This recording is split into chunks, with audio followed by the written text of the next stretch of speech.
کیسے کر سکتے ہیں ایک انسان؟ تو یہ سارے سوال، اور یہ آج ہر جگہ اٹھ گئے ہیں، اور یہ بے چینی صرف یہاں نہیں ہے.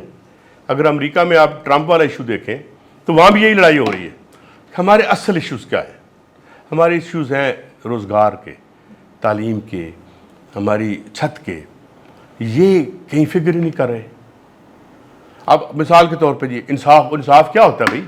انصاف تو یہ ہوتا ہے کہ جب جائیں نا ذرا انصاف کی منڈی میں انصاف خرید کے دکھائیں، پتہ کریں ایک وکیل کی کتنی فیس ہے. جو تکلیف دہ بات، یہ بھی انفلیشن کی اس نے بات کی، ظاہر ہے it's a burning issue. Inflation آج 290 روپے کا پیٹرول ہو گیا، ٹھیک ہے. اسی طرح چینی کیا ہے؟ ایک غریب آدمی کی سویٹ ڈش، ایک پیالی چائے کی، اس پہ بھی ڈاکہ ڈالنے سے باز نہیں آتے. غریب آدمی تو فرنی نہیں کھاتا. بچے، میں کئی گھرانوں کو جانتا ہوں جو اس ملک میں اتنا پھل ہے اور اتنی گنجائش ہے، کئی گھروں میں لوگوں نے پھل کھانا چھوڑ دی. آپ تو چلیں ایک خوش نصیب پرت سے آپ کا تعلق ہوگا جو آپ ایک اچھے انسٹیٹیوشن میں بیٹھے ہیں. Go and C around you. تو یہ ایشوز ہیں. مگر تکلیف دہ بات یہ ہے کہ صحافت میں بھی یہ ایشو نہیں آتے، اور پولیٹیکل ڈسکورس میں تو آتی ہی نہیں. ان کا مسئلہ ہی کوئی نہیں ہے. انہیں کیا پتہ بھوک کیا ہوتی ہے، بے علاجگی کیا ہوتی ہے. ایک سوسائٹی میں اگر ایک آدمی کو ٹرمینل ڈیزیز ہو اور اس کا علاج موجود ہو، اور وہ علاج کروانے جائے اور ہم اسے کہیں نہیں یار آپ فوت ہو جاؤ، تو کیا ہم اپنے آپ کو انسانوں کا سماج کہہ سکتے ہیں؟ آر وی اشرف المخلوقات؟ یہ نظام بدلنا پڑے گا آپ کو. اور میں یہ نہیں کہتا بھائی 73 کا کانسٹیٹیوشن کھول لو نا، جو مل کے ہم سب پارٹیوں نے 1973 میں بنایا تھا، اس کو کھول لو. اچھا، اس میں مزے کی بات کیا ہے؟ اس میں وہ تمام رائٹس جو میرے لیے اور آپ کے لیے ہیں، اس کے نیچے لکھا ہوا ہے پرنسپلز آف پالیسی. میں بات کرتا ہوں، ان سے ملتا ہوں جب اسمبلی کے لوگوں سے، میں کہ یہ کاٹو نا، یہ پرنسپل آف پالیسی. آپ کا جو رائٹ ٹو رول ہے وہ تو آپ کروا لیتے ہیں ہم سے، بھائی یہ آپ کے حکمران ہیں، یہ آج جیسے آپ کے پی ایم ہوں گے، یہ سی ایم ہوں گے. مگر یہ جو ہمارے لکھے ہوئے ہیں کہ یہ ڈسکریمنیشن نہیں ہوگی، یا ریاست کا کام ہے کسی اڈلٹ کو جو اس کے ایجوکیشن دینا، اس کو تعلیم دینا، اس کو نوکری دینا، یہ جھوٹ چل سکتا تھا اور چلتا رہا. اب نہ اس معیشت میں اتنی جان ہے اور نہ ہی لوگوں میں صبر نہ رہ گئے. سو آئی کین سی، جسے رمبل کہتے ہیں، رمبل انڈر دی گراؤنڈ آپ سن سکتے ہیں، وہ دھمک، وقت کی دھمک سن سکتے ہیں کہ پیپل ول کم آؤٹ. اور یہ جتنی جعلی لڑائیاں اوپر ٹی وی پہ ہم کرتے رہتے ہیں بیٹھ کے، دو ادھر بیٹھ جاتے ہیں، دو ادھر بیٹھ جاتے ہیں، وچ اسی بیٹھ جانے. وہ کہتا آپ بڑے چور ہیں، کہتا نہیں تسی بڑے چور ہو. یہ گفتگو پچھلے یہ جو ٹی وی پہ گفتگو ہو رہی کیا ہو رہی ہے؟ یہ ثابت کرنے پہ ہو رہی ہے آپ بڑے چور ہیں، ہم چھوٹے چور ہیں. It will go beyond that. یہ بدل رہا ہے اور یہ بدلے گا، اور اسے یوتھ بدلے گی. 3.5 کروڑ بچہ سکولوں سے باہر بیٹھا ہوا ہے. شرم سے ڈوب کے مرنے کے مقام نہیں ہے وہاں. اس ملک میں 3.5 کروڑ، 5 میں سے 3 مائیں انیمک ہیں، اور 3 مائیں جو انیمک ہیں وہ سٹینٹڈ بچے پیدا کرتی ہیں. وہ بچے جو بیچارے بچپنے سے براہ راست بڑھاپے میں چلے جاتے ہیں، وہ اپنی ماں کی وومب سے زندگی کی جنگ ہارتے ہیں. جو انیمک ماں ہے اس کا بچہ صحت مند کیسے ہو سکتا ہے؟ تو یہ ہے. مگر اب یہ اتنے بڑے پرپورشن پہ ہو گیا ہے کہ میرے خیال میں اب لوگ will not take it any more. اور سے ساری جعلی لڑائیاں جو میڈیا اور دائمیں ہو رہی ہیں یہ اب نہیں کریں گی، کیونکہ جو طبقہ ہے، جو اس ملک کے ریل لوگ ہیں، جو اصل لوگ ہیں، جو سماج چلاتے ہیں. مثال میں آپ کو دیتا ہوں، یہ بجلی جل رہی ہے جہاں پہ، یہ کوئی ایم این اے بھیج رہا ہے، صافی بھیج رہا ہے. ایک 50,000 روپے کا ملازم ہے جو واپٹا میں بیٹھا ہے، انڈر نرسڈ، روٹی بھی نہیں پوری ہوتی.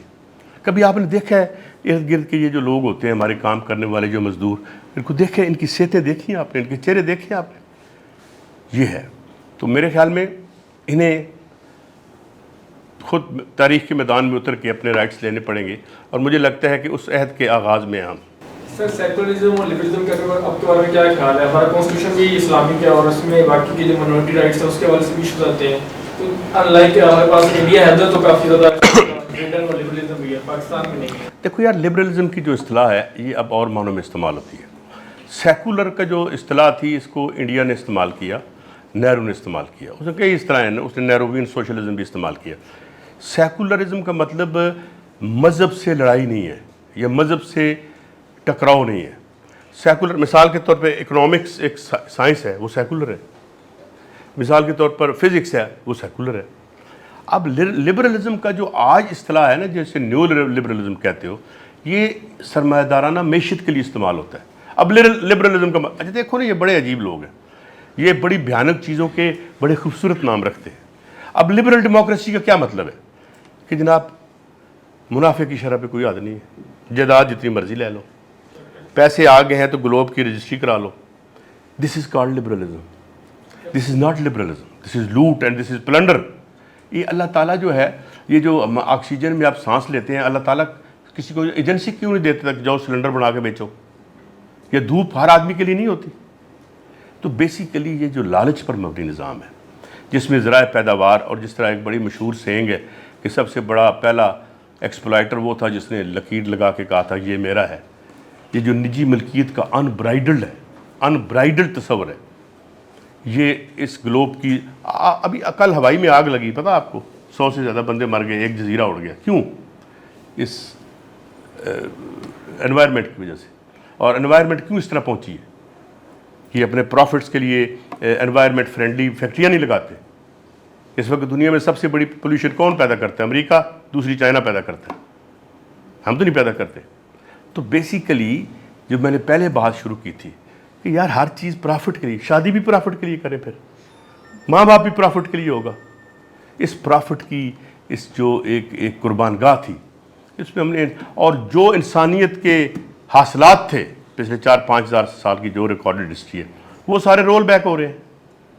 مجھے بتائیں، یہ لاہور جب میں آپ کی طرح آیا تھا 76 میں فرسٹ ایئر میں ایف سی کالج میں، it was really a city of gardens. میں جب رات کو ایف سی کالج جاتا تھا مجھے جگنو چمکتے ہوئے نظر آتے تھے. No it is the 3rd dirtiest country city in the world. یہ جو کراچی تھا یہ دنیا کے 10 بہترین شہروں میں سے تھا، اب چوتھا بدترین شہر ہے جو ریسنٹلی آئی ہے، چوتھا بدترین شہر ہے. تو یہ کیا ہم نے، ترقی کریں، آگے بڑھیں، مگر ترقی کا یہ مطلب نہیں کہ میں ٹریمپل اوور کر کے آگے جاؤں، آپ کی گردن پہ پاؤں رکھ کے میری ترقی، یہ ترقی ہے یہاں کی. اب مجھے بتائیں آپ کیوں پی ایچ ڈی کریں گے جبکہ اگر آپ ایک چھوٹے سے قبضہ گروپ لاہور میں بن جائیں تو بچے آپ کے کیمرے میں پڑھیں گے جا کے. Who are your role models? آپ کا رول ماڈل یہاں کا کوئی اسکالر ہے؟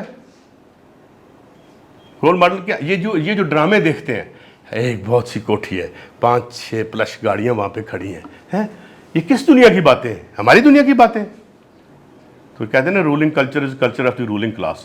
تو ہمیں اپنا کلچر بھی بازیاب کرانا ہے، اور یہ تمام ایشوز جو ہیں جہاں جہاں ہم ہیں وہاں آواز کے ذریعے کسی ذریعے ہمیں ان کو ہائی لائٹ کرنا ہے، کیونکہ یہی ریئل ایشو ہے اور کوئی ریئل ایشو نہیں ہے.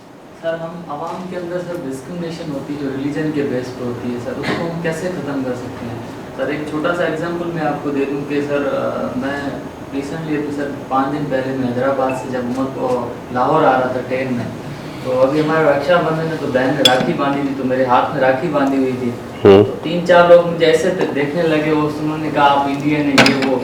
تو سر ہم اس ڈسکرمنیشن کو عوام کے اندر سے کیسے ختم کر سکتے ہیں؟ ہم تو اسٹیٹ کی عوام کے اندر دیکھو، میں نے اپنی والدہ مرحومہ سے پوچھا، وہ پری پارٹیشن کی پیدائش تھی، تو میں نے ان سے پوچھا کہ جب یہاں ہندو، اور میں جس قصبے میں پیدا ہوا بہت ہندو تھے وہاں پہ، تو میں نے اپنی والدہ سے پوچھا تو اس نے کہا ہم بڑے پیسفلی رہتے تھے،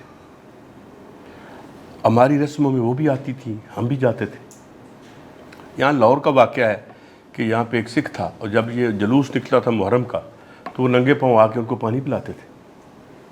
ٹھیک ہے، یہ لڑائیاں کانشیسلی کروائی جاتی ہیں. میں امریکہ میں تھا، میرے زیادہ تر دوست ہندو تھے، ابھی میرے کئی دوست ہیں انڈیا میں، میری بات ہوتی ہے ان کے ساتھ. یہ ہمیں کب مذہب سکھاتا ہے کہ ہم ایک دوسرے کے گلے کاٹیں؟ آپ کہتے ہیں کہ چینج کے لیے ہم نکلیں گے، ہوگا کیا؟